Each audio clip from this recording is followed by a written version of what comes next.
Bismillahirrahmanirrahim. Assalamualaikum warahmatullahi wabarakatuh. Perkenalkan, nama saya Geta Agustin, BP 1713060171, mata kuliah Kewirausahaan Ekonomi Syariah D. Dosen Ibu Willia Meta, SEI, MM. Baiklah, pada video kali ini atau studi kasus yang ketiga, Muhammad berubah menjadi diri saya sendiri. Saya akan menjelaskan kanvas BMC dari usaha saya sendiri, yaitu usaha keripik talas Ungang Awak. Dalam pembuatan kanvas BMC ini terdapat 9 komponen utama dalam membuat bisnis plan. Yang pertama yaitu customer segment. Pada bagian ini menjelaskan siapa pelanggan dari produk yang saya miliki. Ini merupakan satu langkah awal dalam membuat bisnis model. Customer segment ini adalah pihak yang membeli dari produk kita, sehingga usaha kita dapat terus bertahan, berkembang, serta memberikan keuntungan. Pada usaha keripik talas saya ini, target penjualan saya yaitu anak-anak usia 5-11 tahun, remaja usia 11-21 tahun, dewasa 21-40 tahun, dan orang tua 40-60 tahun bagi mereka yang bisa mengkonsumsinya, baik itu laki-laki ataupun perempuan. Biasanya setiap mereka berkumpul atau sendiri pasti tidak lepas dengan kata ngemil.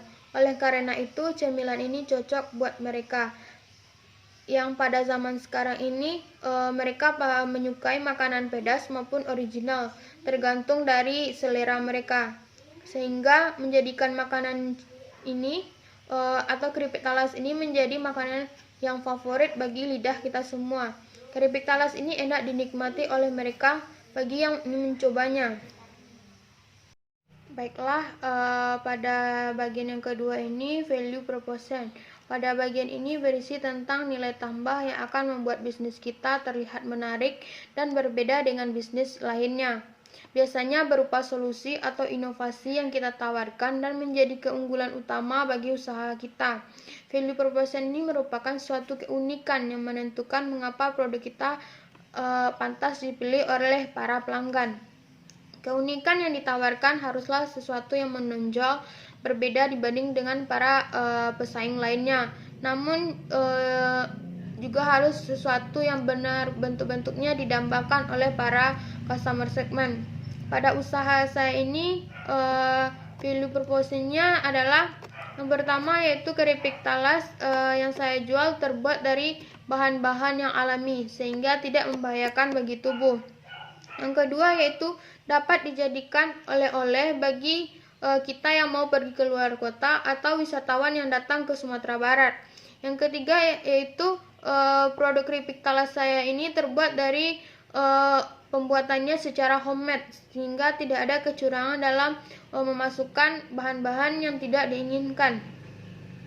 Yang terakhir yaitu harganya terjangkau. Keripik talas ini meskipun enak dan gurih, tetapi kita tidak perlu ragu dengan harga yang ditawarkan, karena harga yang saya jual dalam keripik talas ini itu 8.000 satu bungkus.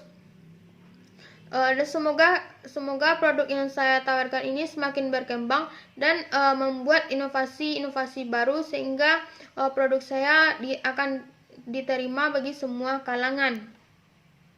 Yang ketiga yaitu channel, yaitu media bisnis yang kita gunakan untuk memasarkan produk kita agar diketahui oleh para konsumen.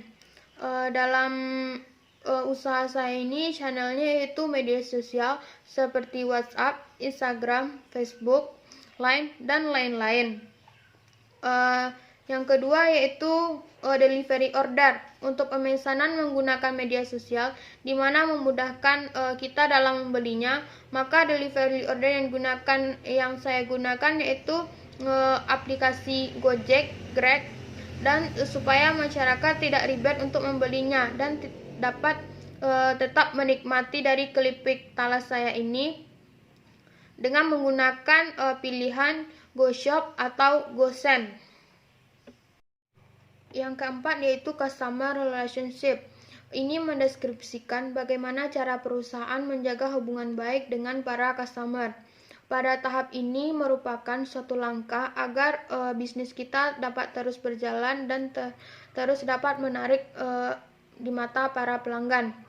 Pada usaha keripik talas saya ini, customer relationship-nya yaitu memberikan diskon 5% dengan minimal pembelian 7 bungkus keripik talas, serta melakukan promo dengan membeli 10 buah bungkus keripik talas dengan gratis 1, sehingga para pelanggan dapat tertarik untuk membeli keripik talas saya ini.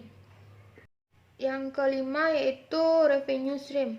Pada bagian ini kita perlu menjabarkan struktur finansial dari perusahaan kita, di mana revenue stream ini tentu yang perlu kita tuliskan yaitu produk apa saja yang memberikan pemasukan bagi usaha kita.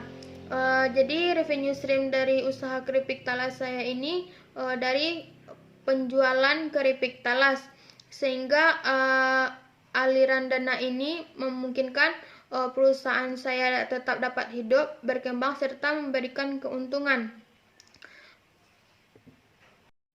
Yang keenam yaitu key activities. Pada bagian ini menjelaskan bagaimana kita bisa menciptakan value proposition perusahaan. Jadi key activities ini merupakan kegiatan inti yang menentukan keberhasilan dari suatu model bisnis yang kita lakukan. Seperti halnya dengan key resource, key activities berperan penting dalam mewujudkan value proposition. Pada usaha keripik talas saya ini, key activities-nya adalah yang pertama yaitu membeli bahan baku di pasar. Dengan membeli bahan-bahan yang akan digunakan untuk proses produksi, bahan-bahan tersebut dapat dibeli di pasar dengan harga yang murah. Yang kedua yaitu membuat keripik talas dengan berbagai ukuran, sehingga para pelanggan tertarik dengan berbagai bentuk dari keripik talas ini. Yang ketiga yaitu membuat rasa-rasa baru yang diminati pelanggan, melakukan kegiatan produksi setiap harinya, dan supaya penjualan makin meningkat dengan melakukan promosi yang menarik. Yang keempat yaitu pengemasan. Kemasan memiliki peran penting dalam sebuah produk yang akan kita jual. Selain itu menambah nilai estetika desain kemasan dan juga bisa menarik perhatian sekaligus bahan promosi bagi usaha kita. Selain itu, produk yang sudah memasuki proses kemasan biasanya juga bisa bertahan lebih lama, sehingga bisa melindungi produk kita sendiri dari bahaya atau kerusakan dalam proses pendistribusian.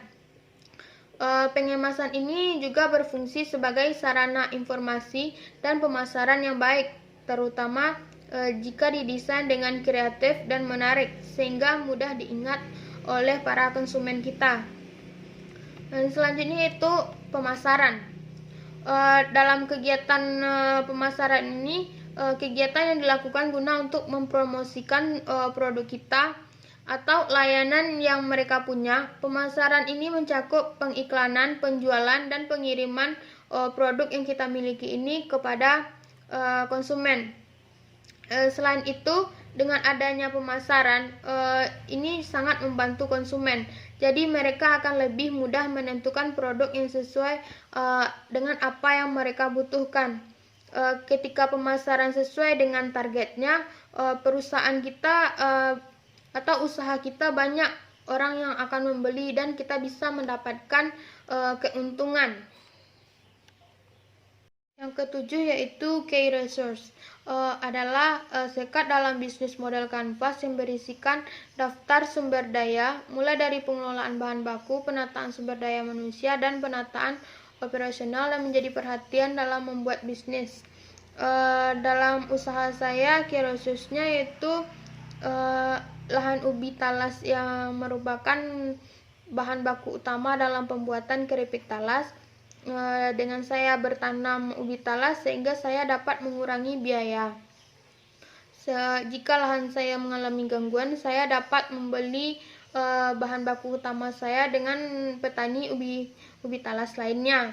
Yang kedua yaitu alat pengelolaan. Jika alat-alat yang saya miliki lengkap, memungkinkan pekerjaan saya dapat cepat dengan selesai dan sesuai dengan target serta menghemat biaya. Yang ketiga yaitu sumber daya manusia yang baik sehingga dapat bekerja dengan baik sesuai dengan target yang hendak dicapai. Yang keempat yaitu kendaraan. Ini merupakan sesuatu yang penting supaya kegiatan yang kita lakukan ini dapat berjalan dengan lancar, cepat, dan sesuai dengan target yang kita inginkan. Yang kelima yaitu sistem pembayaran yang mudah, baik itu secara langsung ataupun online, sehingga para pelanggan dengan mudah membeli produk yang kita miliki. Namun pembayarannya sesuai dari yang mereka inginkan. Yang kedelapan yaitu key partnership. Ini berfungsi untuk pengorganisasian aliran suatu barang atau layanan lainnya. Posisi partner ini kunci tersebut bermanfaat untuk efisiensi dan efektivitas dari key activities yang kita buat. Tidak ada salahnya kita menjalin hubungan yang baik untuk menciptakan siklus bisnis kita sesuai dengan ekspektasi yang kita inginkan. Dalam usaha saya, key partnership-nya yaitu dengan melakukan mitra dengan petani ubi talas, karena ubi talas merupakan bahan baku utama untuk proses produksi. Karena dengan kita bermitra dengan petani ubi talas, kita dapat memungkinkan untuk harganya lebih murah dibandingkan dengan harga yang ada di pasaran. Yang kedua yaitu pedagang pusat oleh-oleh. Karena Sumatera Barat memiliki kawasan wisata yang banyak dan beragam, sehingga orang dari luar kota yang datang ke Sumatera Barat tidak lupa mereka untuk membeli oleh-oleh untuk keluarganya yang ada di rumah. Karena wisatawan tidak ingin ketinggalan dengan oleh-oleh yang pergi ke tempat wisata mereka. Yang selanjutnya yaitu sosial media partnership agar produk saya selalu laku terjual. Yang kesembilan yaitu cost structure. Pada bagian akhir ini kita harus menentukan biaya apa saja yang kita butuhkan untuk menjalankan usaha kita. Untuk mempermudah struktur biaya dapat diisi berdasarkan isian kolom activities, key research, dan channel. Jadi cost structure atau struktur biaya menggambarkan semua biaya yang muncul akibat dari pengoperasian dari model bisnis kita. Pada usaha keripik talas saya, cost strukturnya yaitu biaya bahan baku utama yaitu ubi talas dan alat-alat. Yang kedua yaitu biaya proses produksi, biaya pemasaran atau marketing, dan biaya packaging atau kemasan. Mungkin itulah hasil kanvas BMC dari usaha saya. Jika ada kesalahan kata atau perbuatan, saya mohon maaf. Saya akhiri dengan wassalamualaikum warahmatullahi wabarakatuh.